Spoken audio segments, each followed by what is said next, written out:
Thank you for listening to the Mental Insights podcast.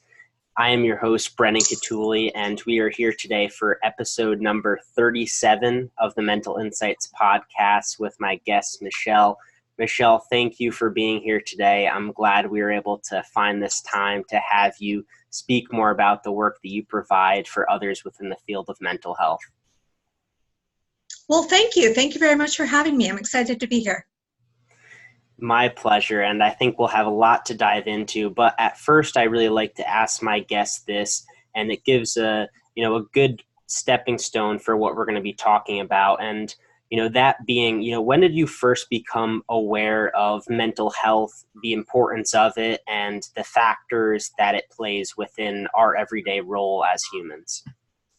So I thought about this question a lot because, as I think I told you when you and I talked briefly, that I was diagnosed with clinical depression in my early 20s, but I was trying to figure out prior to that when I became aware of the importance of mental health or when I became aware of depression. And I really can't pinpoint a specific time. Having said that, I was always an anxious kid. I was always uncomfortable in my own skin. I was always, growing up, lessons, swim, piano, things like that. I insisted on one-on-one lessons. I didn't want to be a part of group lessons. I didn't like large crowds. I always felt a little different, and I was always sort of anxious. That all changed for me when I found alcohol, which I can talk about later. But I know that it wasn't called anxiety then, but it was definitely, I was an anxious kid. Thank you for that. It's definitely, I think, always a hard thing to pinpoint throughout, for many people, childhood or their youth is when they experience some of these, challenges within mental health, and pinpointing when you really found and became aware of it is so hard because for many of us, it becomes this, this idea that it's constantly happening and it's something that you think is normal. And for many people, not reaching out is due to that because they think it's kind of their normal being, their normal thought processes, and not something that's, a different aspect of what they're able to face. Were you aware of, just having different thought patterns and having these, episodes of depression, or was it really a kind of combination of seeing very dark challenges throughout that period of your time? I think that growing up, in particular growing up, my father had died when I was a little girl and I had no recollection of him. So I grew up with just my mom and I, and that always made me feel kind of different, set apart from everybody. I don't know that I had depression, but I started drinking pretty young, and I think that masked what would have been full-blown clinical depression. The drinking kind of covered it up for a long time for me. And that's a good topic to speak about because for a good majority, I forget the exact number, but there's a large percentage of those who experience a mental health condition and those who have substance abuse, issue at a lot of the same reoccurring time. And it's something that always is really going hand in hand with a large percentage. And can you speak about kind of the availability that substances are used in order to treat and, cope with the emotions or suppressing those emotions as you're going throughout something such as depression or anxiety? Absolutely. So I learned at a very young age to cope with alcohol, to numb my feelings, to not go through what I was going through. And I had a sudden death in my family when I was 17, and I was already drinking. I was already drinking alcoholically, but that was how I dealt with it. That's what I did. And then I went off to college with these coping mechanisms of something hurts, something upsets me, something feels good, something, anytime, that alcohol was the answer. And that just really, my drinking is what brought me to my clinical depression, which my depression is what in the end got me sober. It's definitely something, and so challenging, I think, for most people to, face some of the very dark challenges that they have throughout just their own mind, but then the addition of having a substance to not only suppress emotions, but changing themselves physically, not only harming themselves, but harming others around them that can play a big part within their life. And using substances is one habit that some people who face mental health challenges use in order to suppress their emotions and suppress the pain that they've gone through previously or they're currently struggling with. What other habits do some people use in order to, suppress their pain or conceal what kind of challenges they're facing throughout? Are there some noticeable habits or, conversations, excuses that others use when they're in this state of depression and in this dark space? I think probably the biggest is it's really, really difficult to pretend everything is okay when you're coming undone inside. It's very hard to put on a face, put on a smile. And I think that's why I withdrew. I didn't want to be around my friends. I didn't want to try to explain what I was going through. I didn't have any history on depression. I didn't know anyone that had ever been depressed. My friends hadn't seen it before. So I isolated. I didn't want to talk to anybody. And I think it's really important, and it really helps to let people know that support is there. Even if you just sit in silence, sometimes there's not a why, there's not a reason for it. You can't say, this is what happened and this is why I'm experiencing it. There is no why. You're just empty. You're just hollow. And sometimes just sitting with someone can make a difference. As you were going throughout this time and as you were facing it in the age of your 20s, was there a stigma revolved around this, and were there a support system that was there to tell you that everything's going to be okay and that there are resources, or was that a dividing line in terms of, prolonging the availability of you being able to seek out the resources to face the challenges that you were at that time? I had a wonderful support network around me. My family, at the time I was living in Pittsburgh, I had this great apartment above an architect's studio with a purple door. I was crazy about my purple door. And I would come home from work. I was a newspaper reporter at the time, and I would come home from work and I would open that purple door and run into bed at 6, 7 o'clock at night and just watch the clock, which would happen all night long, just watching. And I slowly started, I couldn't concentrate at work. I was, as I said, a reporter, so I was on the telephone a lot, making calls, and I was zoning out in the middle of the calls. Whatever the person was saying, I would think, I'll never have that, I'll never be that, I'm a terrible person. It was just this funnel of negative thinking. And driving home, I had a little red Honda Civic, and it was a 2-lane road, and 18-wheelers would come the other way. And I just would think, if I could just stop feeling like this. And those thoughts scared me. I got really scared. And I called my mother and told her something was really wrong. And that's when I went to a doctor, and he prescribed medication and therapy, but he also prescribed 2 months off work.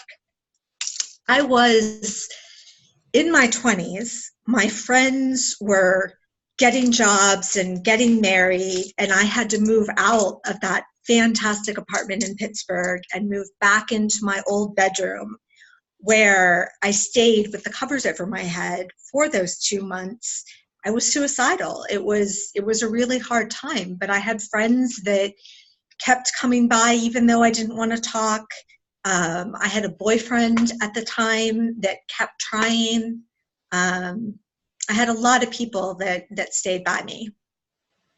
That's so great to hear, Michele, because oftentimes the support system or lack of is what really changes the availability for someone to seek out resources, or even just the comfort knowing that there is a support system out there.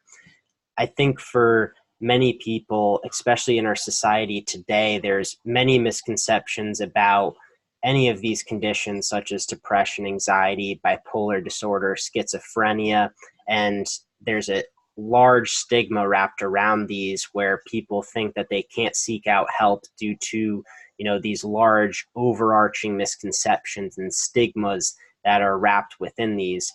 What are some of the misconceptions that you've either experienced firsthand or you've become to learn as you've worked within the field of mental health? I think that, as I also had mentioned to you, I went through that depression in my early 20s, and then several years later, I was diagnosed with bipolar disorder. And that depression was probably a bout of bipolar, but I just never hit the manic side then. It was just depression. But several years later, after another depression that did go into mania, I was diagnosed with bipolar disorder. And what I knew about bipolar disorder scared me. And it was only what I saw in the news or heard on the media, and that's that people with bipolar disorder were dangerous. People with bipolar disorder were violent.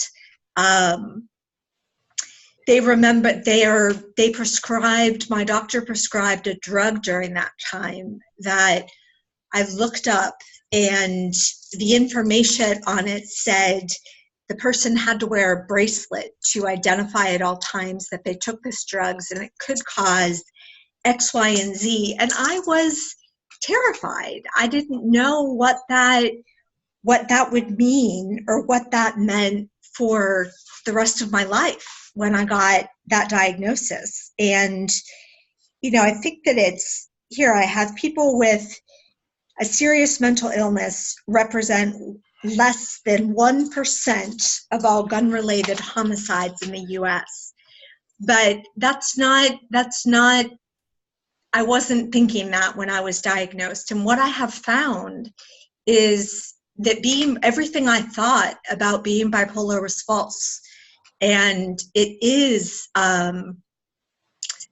manageable and livable, and you are able to thrive. I take medication that I'm a huge proponent of. I will probably take medication for the rest of my life. That is fine with me. I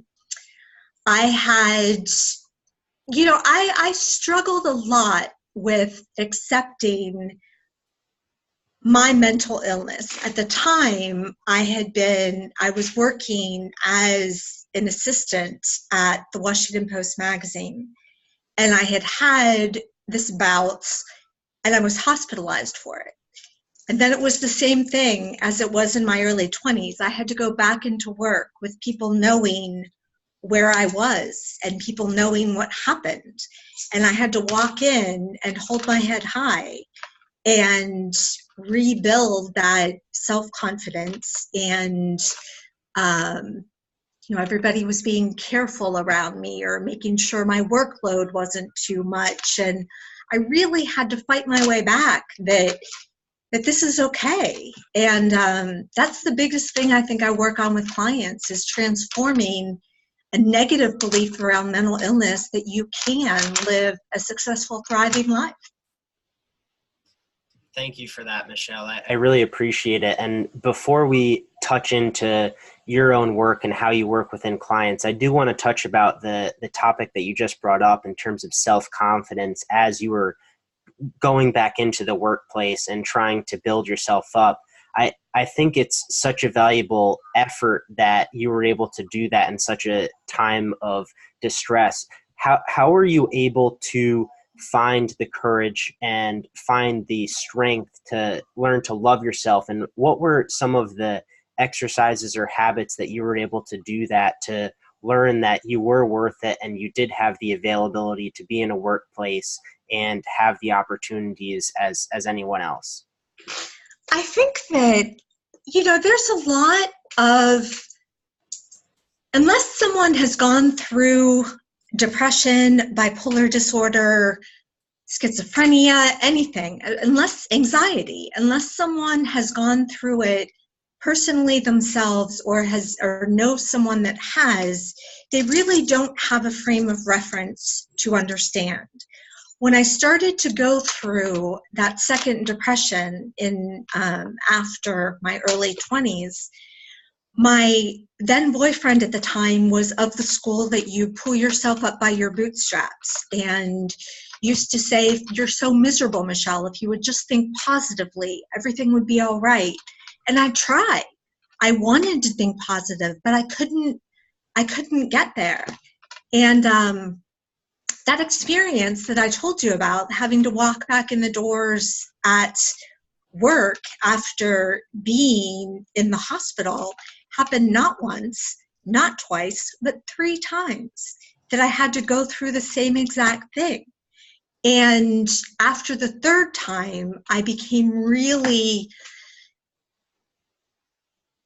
defeated, maybe, that I was angry and I was defeated. I felt like I had gotten sober and I had straightened my life out and I had moved to the DC area and I was doing all the right things, all the little boxes, everything was going along, and this just I couldn't get on top of it. I couldn't get past it.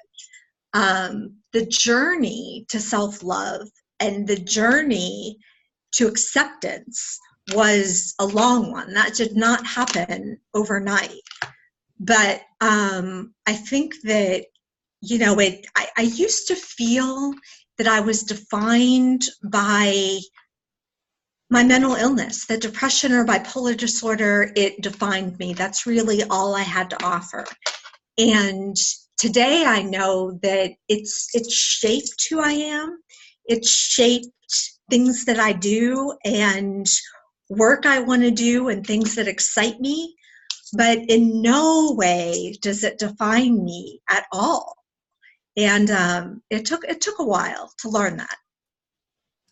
It's definitely one of the hardest lessons, but I'm so happy that you did come to terms with that, because as well, as I was speaking about earlier, those stigmas and those misconceptions, and as well, what you're speaking about, the labels that are tied within someone having a mental illness such as bipolar disorder, depression, anxiety, they're always in society's terms stuck to them, and that's what defines them. And that's not the case. It's just an experience that one has, and anybody has the ability to experience one of these issues. It's just a matter of, what kind of situation or experience they're in, what's changing the chemicals within their brain, and what kind of, a lot of trauma causes some of these issues as well. So it's not a matter of someone was born into it and it's a label that sticks with them forever. It's an experience that they had. And I think we need to start to change that label and, have other people such as yourself see that it does not define them. It's not something that is stuck on their bio for the rest of their life. It's simply an experience that they had. And hopefully we can continue to push that message for everyone out there. So especially our youth do not see that that's something that's going to be with them for the rest of their life. Absolutely not. And there's habits that I do today that, as I said earlier, that everything I originally thought about what it meant to have bipolar disorder was false. I was completely wrong with everything that I originally thought.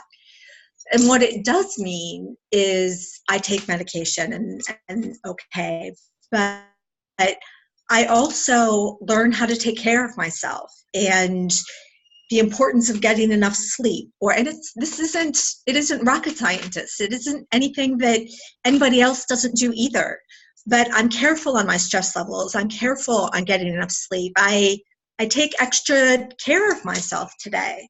And that's what it means for me.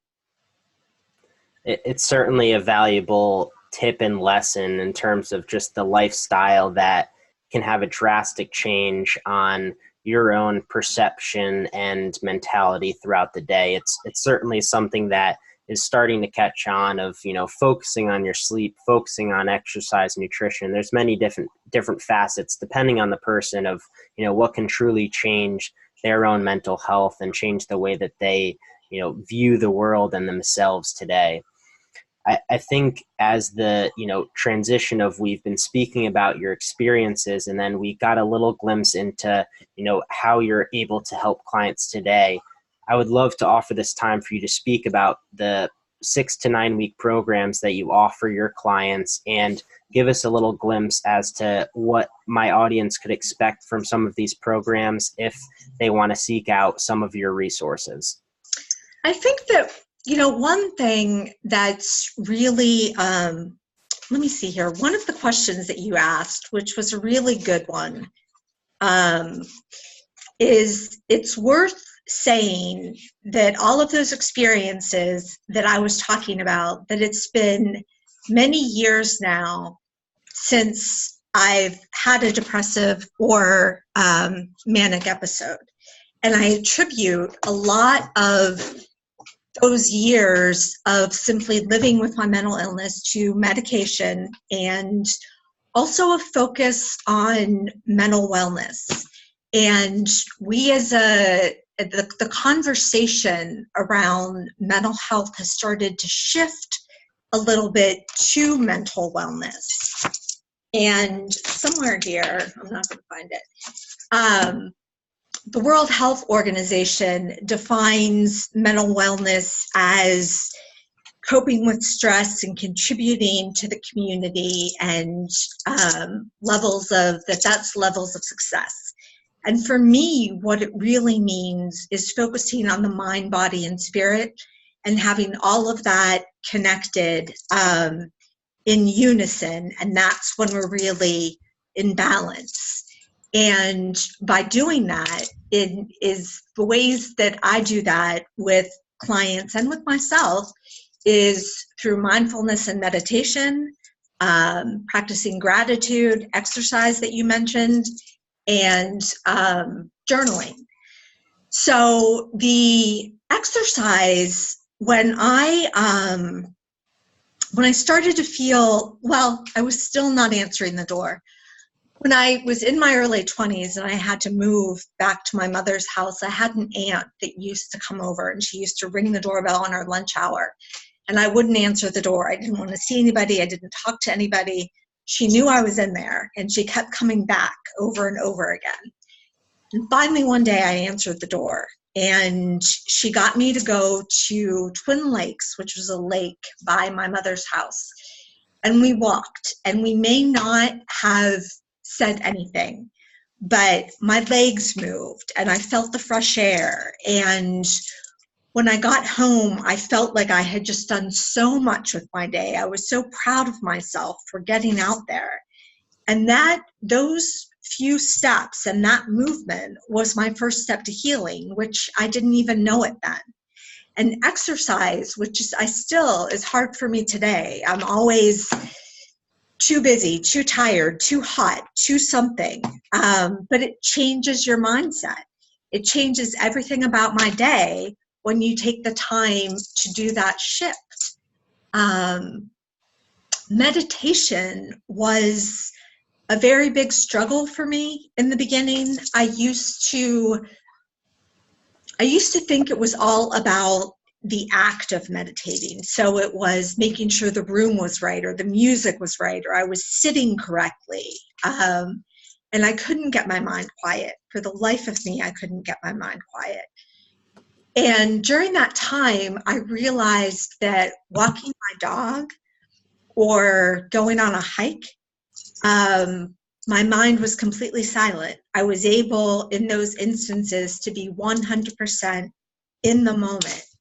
And I used that as a walking meditation for quite a number of years.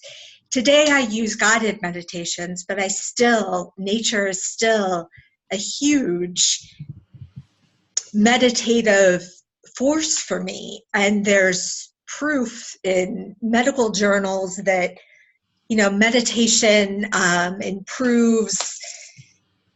reduces reduces memory loss and increases self-awareness. And there's all sorts of positive benefits that you can find today about meditation.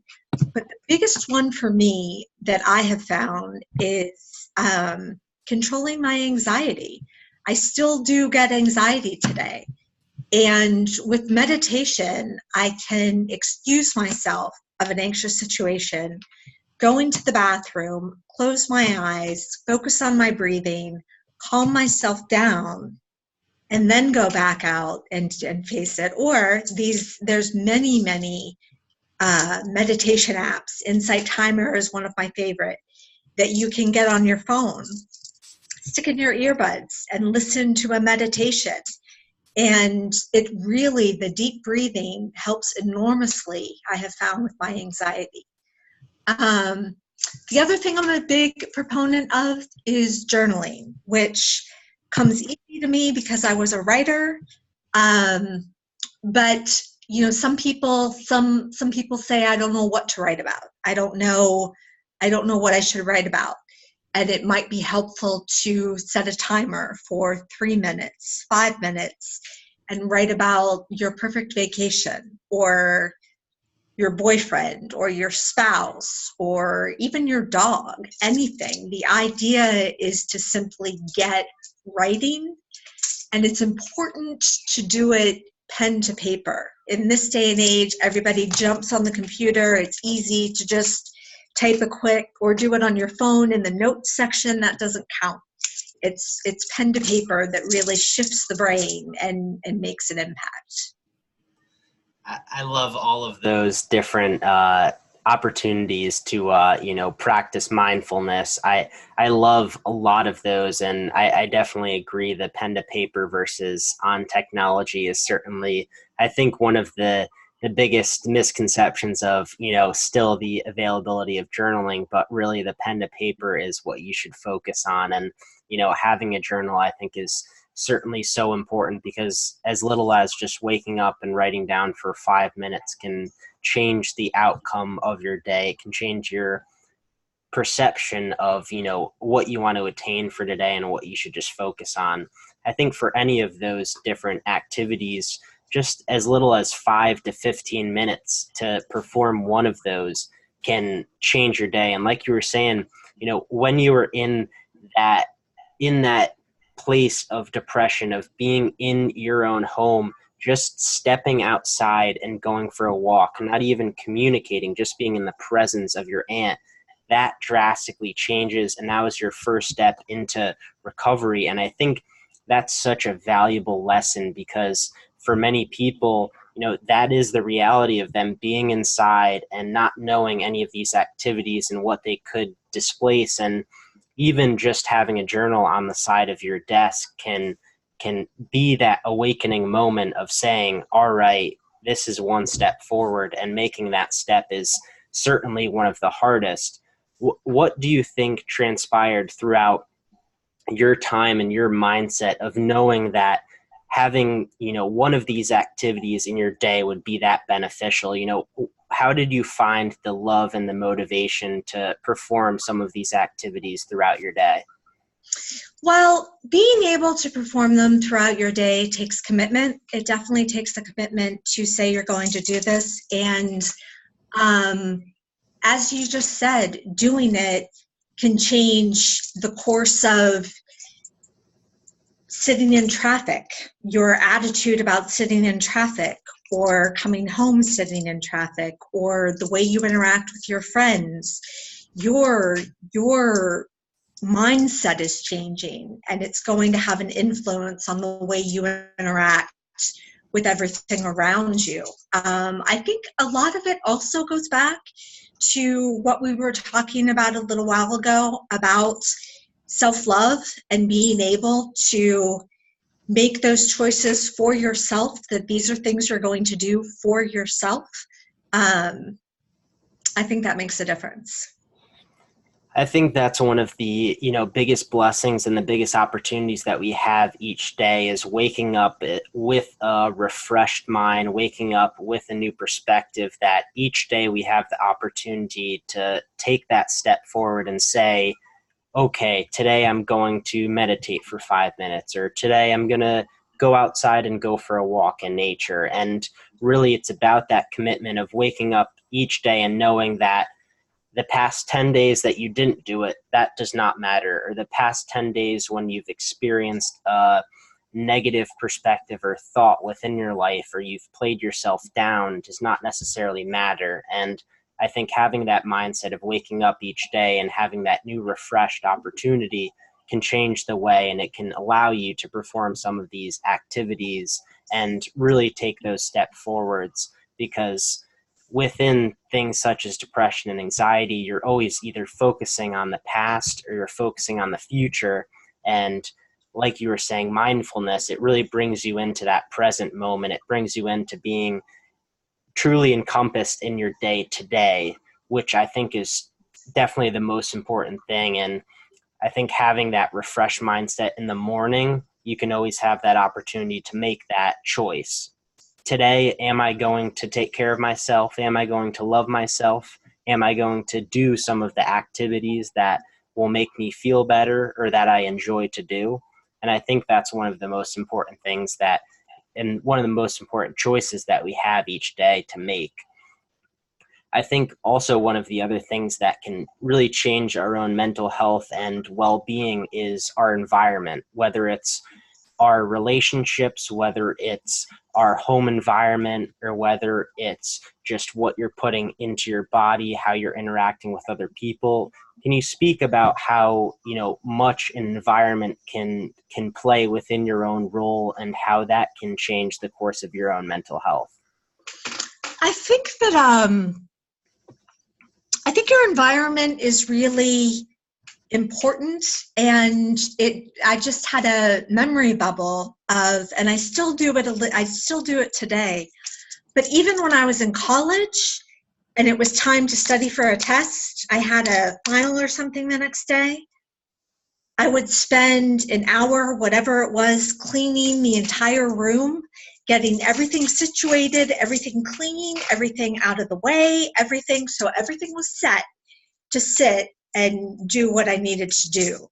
And I still operate like that a little bit today. I need my space to be free, clutter-free, although you haven't seen the table, but usually I need my space to be clutter-free in order to really, but it's important to be where you are, like you said, to truly be in the moment, which can be really, really hard, to just simply be right where you are and not thinking about what you need to change, what needs to be different, where you're going to move, where you're going to go to school, what you're going to just be exactly where you are for that moment. And that, for whatever reason, is so hard for everybody to do. It's so hard to just stop and be exactly where you are and appreciate it and be grateful for the moment you have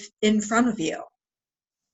I love that perspective, Michelle, because, like you said, it's often the hardest. It truly is one of the hardest mindsets to bring yourself to. And, like when you were saying originally about the relationship that you had during this time and your boyfriend was saying, just be positive.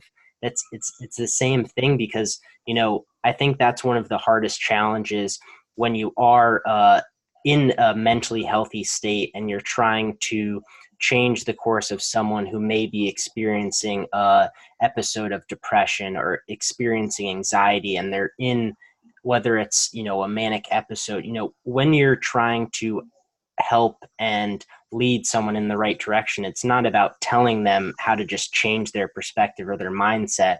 It's about leading through action and showing them the way, which I think is, one of the best ways. And as well, just being a support system and showing them where they could seek out help, whether it's resources or whether it's, someone who they've already sought out for a resource and guidance. And that's definitely one of the hardest things when you're in that situation of someone who is experiencing some of these issues within their mental health.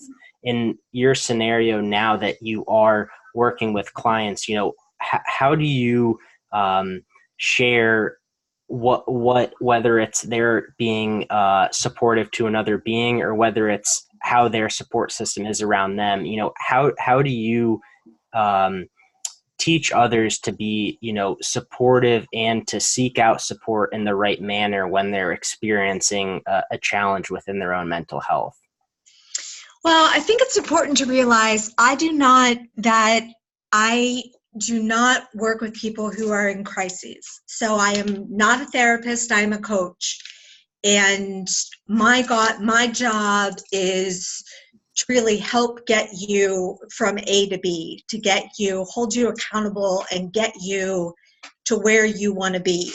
My clients are under doctor's care, they're on medication, they've already started their journey, and I'm a continuation of that journey. I think that, so with that comes a willingness to learn and a willingness to try new things, such as some of the mental wellness strategies that I mentioned, in order to get to that B, to get from here to there. That's great. And, we're speaking about ways and steps to move forward within, helping others through the challenges within mental health.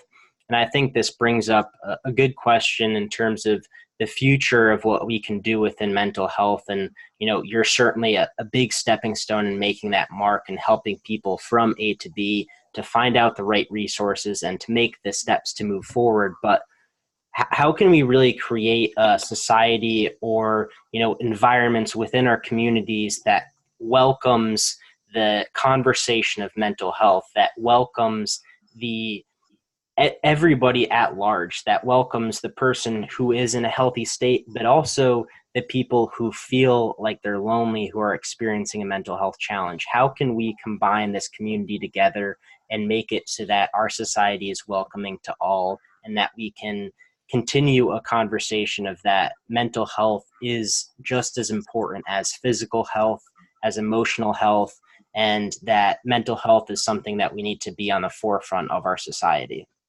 I think we've come a long way. I do think we've come a long way from when I was diagnosed in my early 20s. As I mentioned at that time, I didn't know what depression meant. I didn't know what clinical depression was. My mother didn't know what it was. We had no idea what was happening or what to do about it. Today, there's people like Lady Gaga that bring it to the national platform and show that you can go through these things and get through to the other side.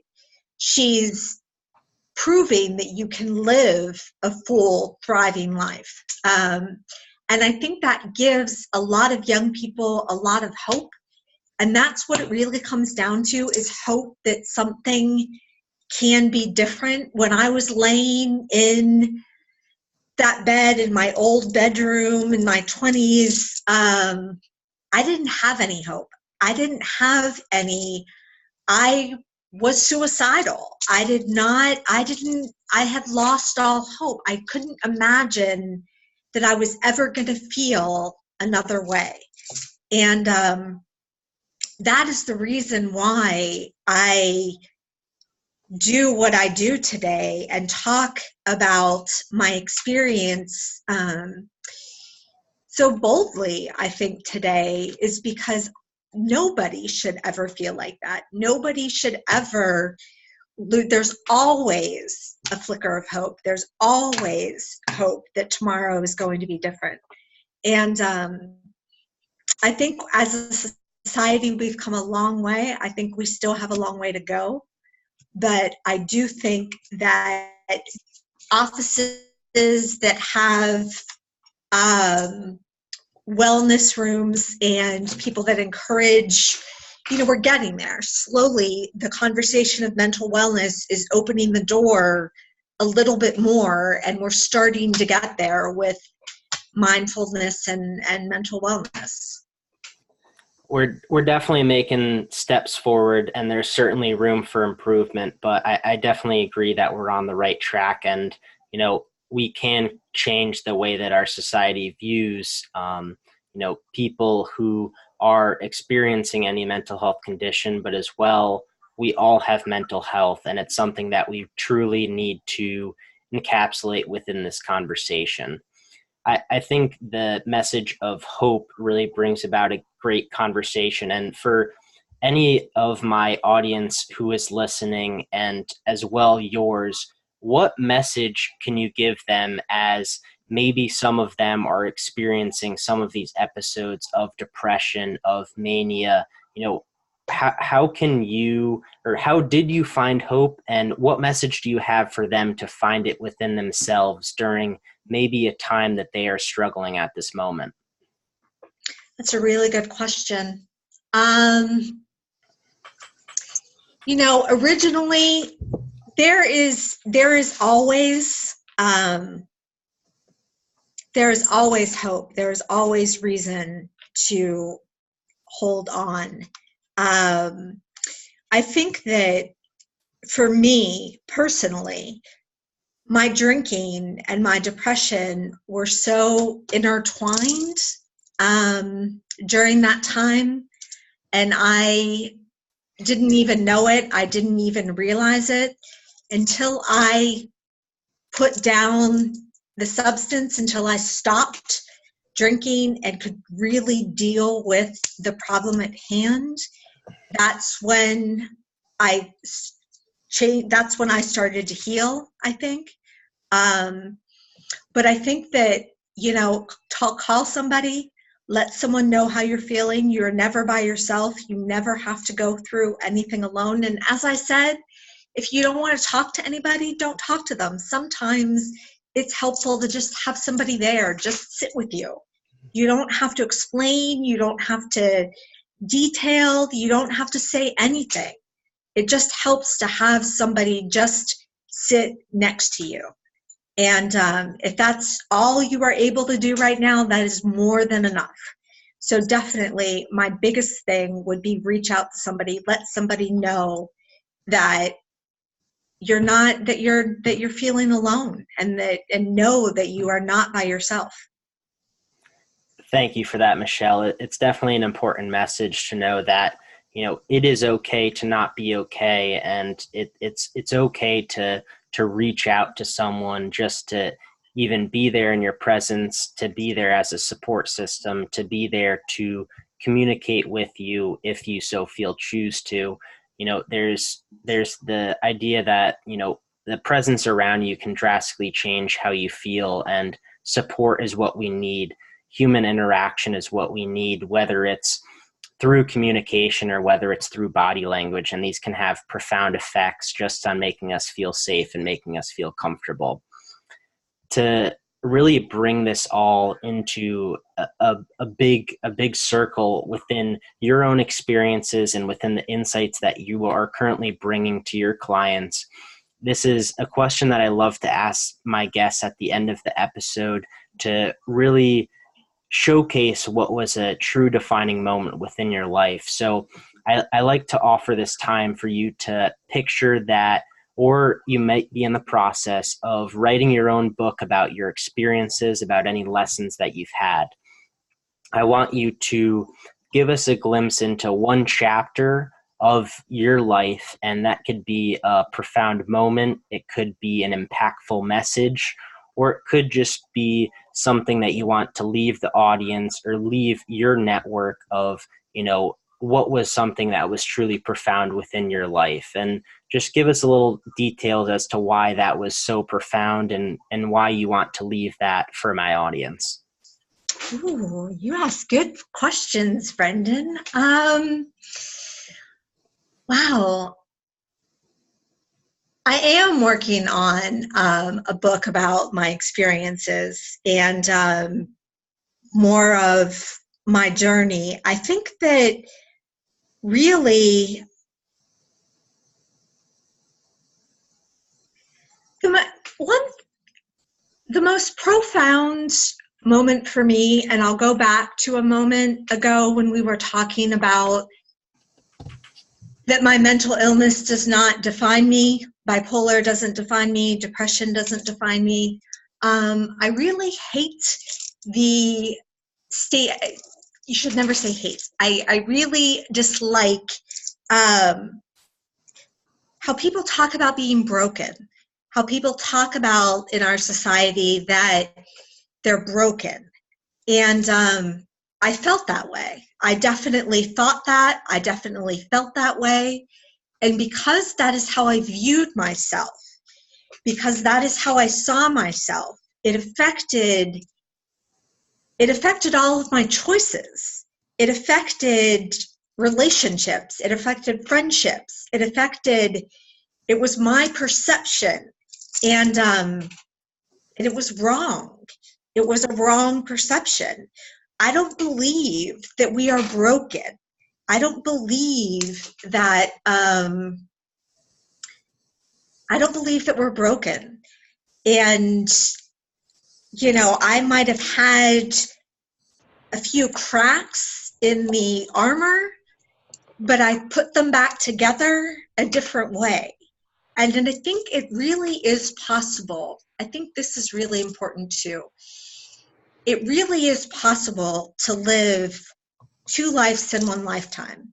And by saying that, I mean the profound moment for me was getting sober, was honestly stopping drinking and living now a sober life, which I've had 2 lives. I've had the drinking life and I've had the sober life. I didn't have a lot of years of the drinking life, but I've had 2 lives in 1 lifetime. And you can change at any moment. You can always, if you don't like something, you can change it. You don't have to be the way you are. You can change it. You can do something different. It goes back to the self-confidence and the belief in yourself that you can. And that's it. You can change it. That's a powerful message, Michele. I appreciate that honesty and the approach to which you see your own story and the way that you share your experiences. I truly look forward to seeing your book come into play, because you have had so many experiences and you continue to do so much great work within the mental health field, trying to reduce that stigma, trying to help others through different experiences, some that you have had. And it's truly an awesome thing to see and to truly be a part of, and to connect with you. I'm so grateful that you were able to take this time to be on the Mental Insights podcast, to share some of your story, share some of the insights that you've been able to learn throughout your own second life, which I'm so happy that we were able to connect in, because you really are doing some great work, and you took many different challenges that you experienced and truly blossomed them into your own work, into helping others, which is so commendable today. So I thank you for taking this time out with me, Michele. It was such a great time to speak with you and to share your incredible work. Thank you so much, Brendan. I really enjoyed our conversation. So did I. I truly appreciate you taking this time out with me.